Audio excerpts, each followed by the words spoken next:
Olá pessoal, e aí? Contar uma história aqui pra vocês. Ontem eu fui no médico com a minha mãe. Aí eu fui e me lembrei que eu tava com uma feridinha na minha glande. Aí minha mãe me perguntou: glute? Como é que você viu? Eu falei: não é glute, é glande. Ela: o que é glande? Eu falei: a cabeça do pau. Aí o médico falou: mas você tá com uma feridinha? Eu falei: é. Então vou pedir uns exames aqui pra você.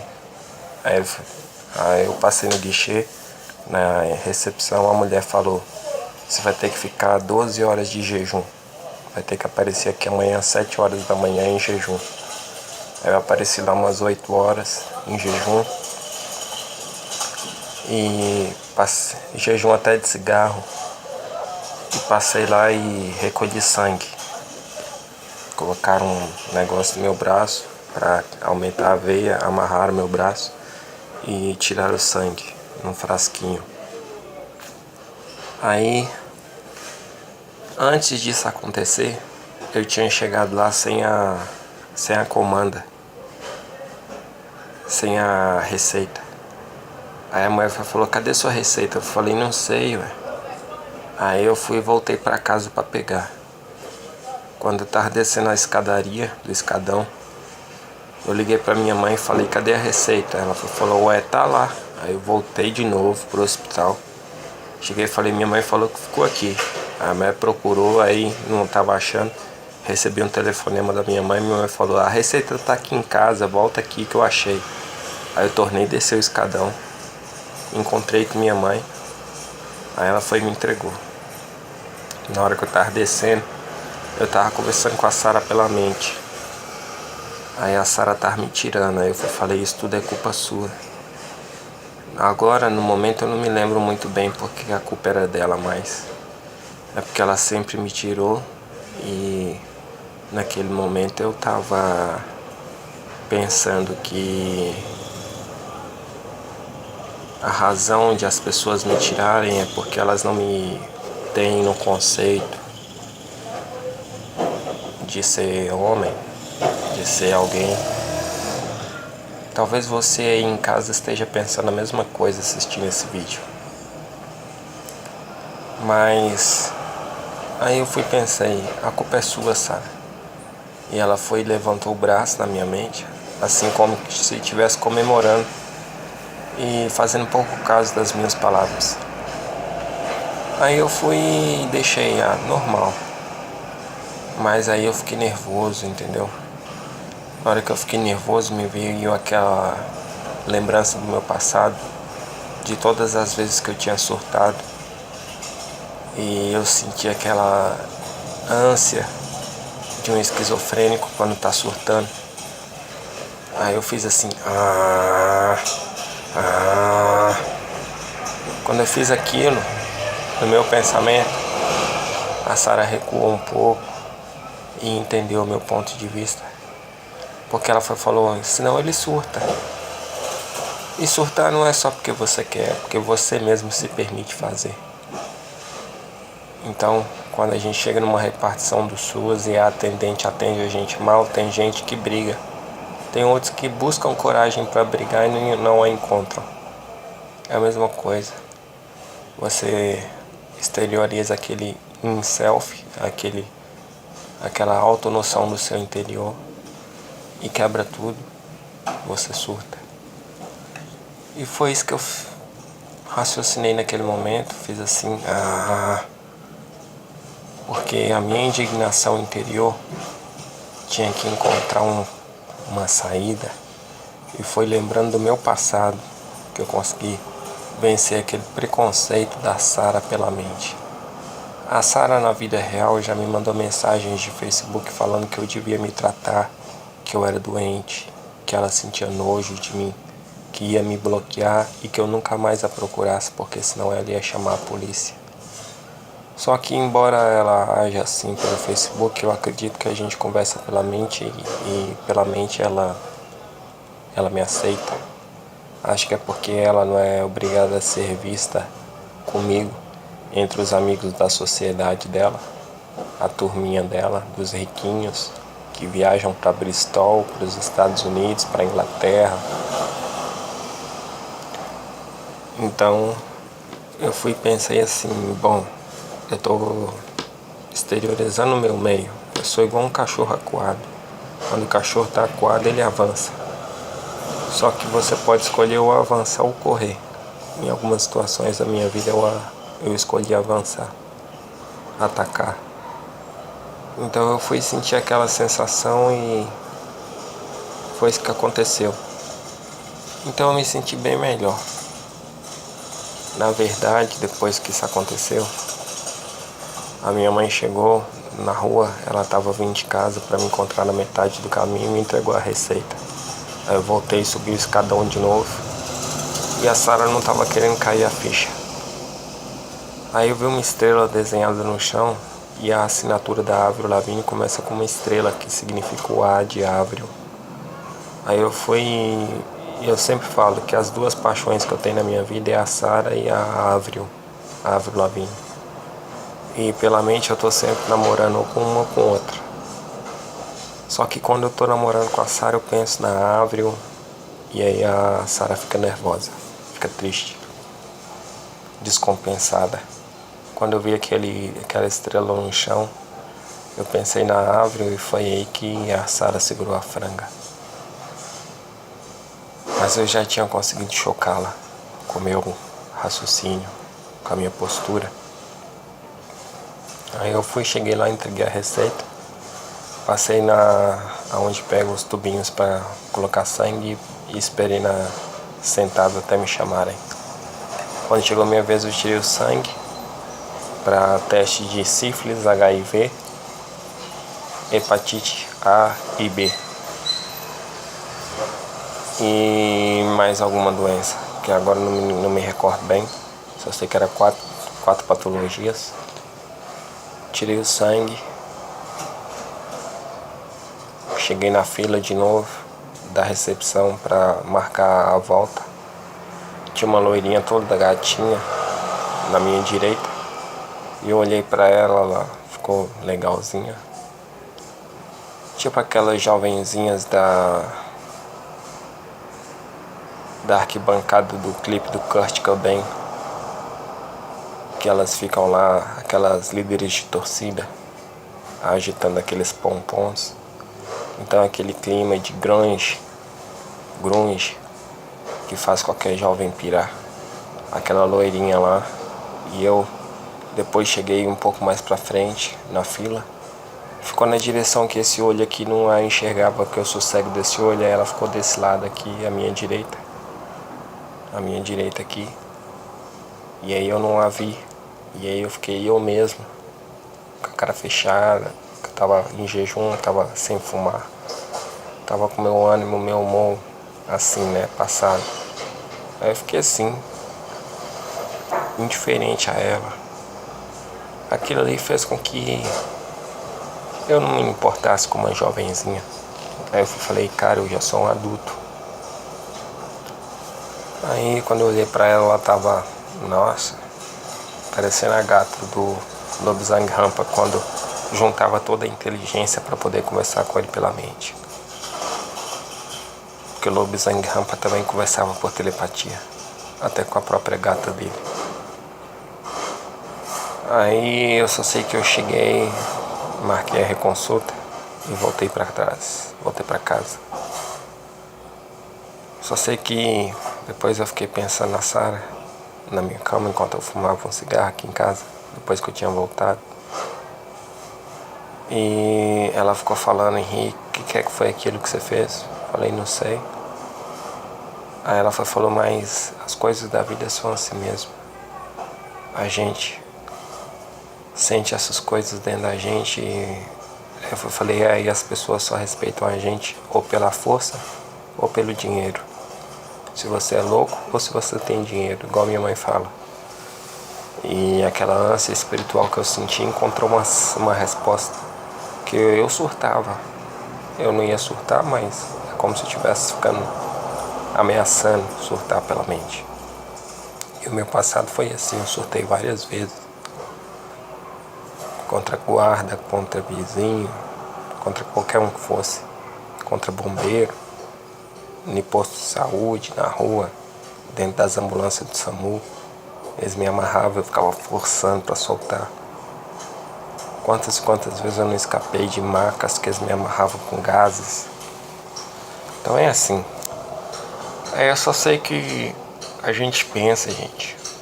Existe uma força dentro de cada um de nós. E existem pessoas depressivas querendo encontrar uma saída para elas gritarem e colocarem aquela ânsia para fora. E foi isso que eu fiz algumas vezes na minha vida. Então isso só traz bons resultados. É melhor pra gente sarar as feridas da alma. Aí eu falei, a minha doença agora, do meu pênis, eu vou tomar os antibióticos. Aí eu vou curar meu sangue. Da sífilis que minha mãe tinha, pegou do meu pai, será como é que foi isso? Passou pra mim quando eu era bebê, quando eu nasci, acusou sífilis no meu sangue. Agora quando eu tô adulto, tá manifestando. Aí eu só sei que eu passei por isso. E a Sarafa falou, você cura com os remédios, mas você não cura a sua alma, né? Eu falei, procura minha alma de outro jeito. E pra gente curar a alma nessa sociedade, dos metrôs, dos ônibus, das pessoas quietas, olhando pro seu celular, é você gritando, colocando sua voz, exteriorizando, tirando o peso de cima dos seus ombros. Então, esse olho aqui eu furei com um caco de vidro no dia que eu tava numa crise. E a gente pensa, a gente não sabe.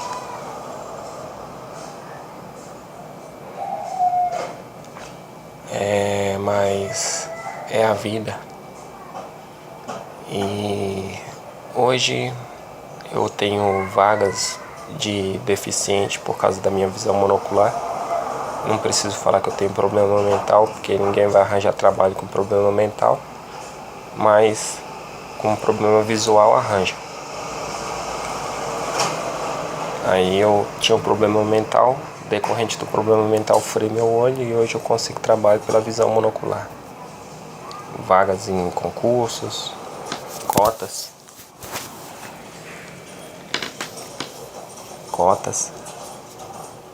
Então é assim, gente, a gente não tem que se preocupar. Tudo acontece por alguma razão. E a gente pode pisar um passo à frente, seguros, de que a gente não vai morrer, a gente não vai receber uma bala na cabeça, igual o Milton. Ele foi lá, mordeu a orelha do cara, apanhou, mas ele falou, é isso que acontece, a gente pode apanhar, mas a gente não morre, eles não matam a gente. E é isso que acontece quando você tem fé. Eu estava lá na entrevista de trabalho de um supermercado.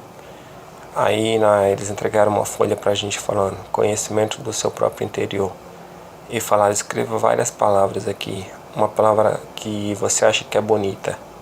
Aí eu coloquei justiça. Quando eu olhei pro meu amigo, pro concorrente do lado, o outro carinha que estava disputando a vaga comigo, dentre vários outros, ele foi e escreveu a palavra fé. Aí eu falei, fé, velho, mais fé. Tem gente que fala que tem muita fé, mas fé mesmo. Por exemplo, minha mãe, ela não entende nada, ela tá sempre brigando comigo e ela não quer ouvir meus diálogos. Então eu já surtei várias vezes. Chegou uma vez que eu surtei tanto que a minha mãe ficou parada no batente da porta querendo surtar também. Eu penso, é assim que você muda as pessoas que você ama, quando você faz coisas que mexem com a consciência delas, porque ninguém muda só porque você está lendo um trecho de um livro de autoajuda e querendo colocar na cabeça da pessoa. Tem que ser uma coisa que mexe com o seu subconsciente, com o subconsciente da pessoa, para ela mudar traumas de infância, para ela ver em você o exemplo de uma pessoa batalhadora, guerreira. Aí eu voltei pra casa, fiquei aqui de boa, fumei um cigarro, comprei outro, fumei, eu tava sem dinheiro, minha mãe me deu 50 centavos. comprei um cigarro, fumei. Aí eu tava aqui ouvindo a música da Fiona Apple, Criminal, The Child Is Gone e Sleep to Dream. Aí eu tava ouvindo essas músicas dela e pensando, véi, isso é vida de adulto. Você tá aqui, tá fumando cigarro, tá curtindo um som da Fiona Apple, você tá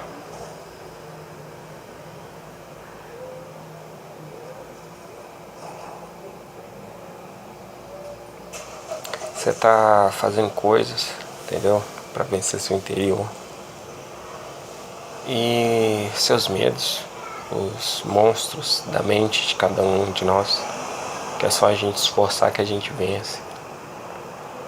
Então eu penso assim, gente, não tem razão para ter medo, mas o medo ajuda a gente a se preservar e quando a gente insiste um pouquinho, a gente colhe do medo os louros, igual Cristo. Cristo fez as coisas que ele fez e hoje é o cara mais respeitado da história, mais adorado.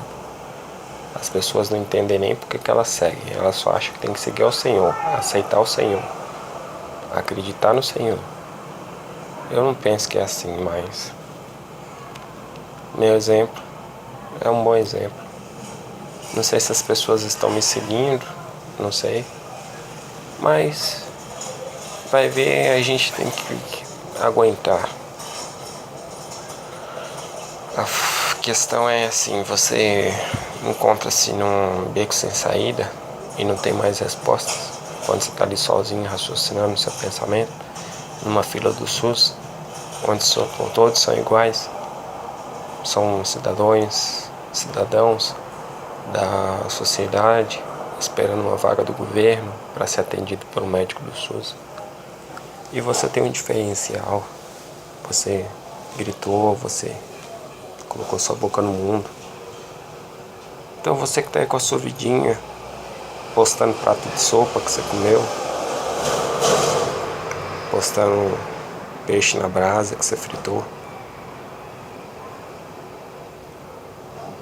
vendendo mobilete usado, vendendo conjunto de batedeira com garantia. Pensa nessas coisas. Eu coloquei fogo na casa da minha tia, ela levantou doida de noite, aquele povo lá do subúrbio. Aí porque eu coloquei fogo na casa da minha tia, já vieram falar, carai, mas o cara tá colocando fogo na casa. Eu coloco fogo na casa mesmo, velho, porque foda-se. As máculas são queimadas pelo fogo. Só o fogo pra espantar aquela maldade toda dos corações. Pior do que colocar fogo na casa de uma pessoa é ser, sei lá. Então eu tô aqui, eu tô de boa e eu não sou o melhor do mundo, mas por outro lado, se eu me sentir inferior, eu sei onde é que eu vou buscar forças para melhorar. E entrem lá na minha página www.facebook.com/playteoria1 play teoria com TH, Y no final e o 1 playteoria 1 barra no final. Coloca lá esse link, entra na minha página, tá cheio de visualizações, tá bem interessante minha página. O Milton Rodovalho tá lá, Guardião Universal. Eu tenho o maior respeito por ele. Também sou um cara que passou por vários problemas na minha mente. Tenho esquizofrenia, tô me tratando. O Milton tem transtorno bipolar. E a gente tá aí seguindo nossa vida. Ontem eu tava assistindo um vídeo do Observatório MAN, Museu de Arte Moderna, que eu tive a oportunidade de participar no projeto Igual Diferente. Igual Diferente porque esse é igual, mas esse é diferente. Então era só para pacientes dos hospitais psiquiátricos. Eu estava internado na clínica São João de Deus e eles fizeram um vídeo, filmaram a clínica São João de Deus e filmaram aquele momento que chama as pessoas no microfone para entregar um copo d'água e o a medicação de cada um.